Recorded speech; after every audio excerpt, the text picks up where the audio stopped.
Salut les amis, j'espère que vous allez bien. Je ne pardonnerai jamais le booking de Samoa Joe à la WWE de 2017 à 2020. Je m'explique, Samoa Joe c'est qui? Samoa Joe c'est l'un des catcheurs les plus destructeurs à l'état pur. Il a été l'un des visages de la TNA avec AJ Styles et Robert Roode. Bobby Roode, appelle-le comme tu veux.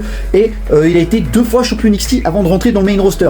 Et il a fait ses débuts en 2007 en attaquant qui? Seth Rollins pendant sa rivalité face à Triple H. Et en début on se dit, ça y est, il va être dominant, monstrueux. On le fait gagner justement un Fatal 4-Way match contre Finn Balor, Roman Reigns et Seth Rollins, et on se dit il va affronter Brock Lesnar, et on le voit, il le domine, c'est un monstre à l'état pur. Et là ils font quoi? Ils font battre Samoa Joe avec un F5 à Great Balls of Fire. Qui s'en rappelle de ce match? Non mais sérieux. Et le mec il a plus jamais rien fait à la WWE, il a jamais été champion intercontinental, jamais champion. Il a dû être champion des États-Unis une fois si je dis pas de bêtises, oui, à SmackDown en battant R-Truth, voilà.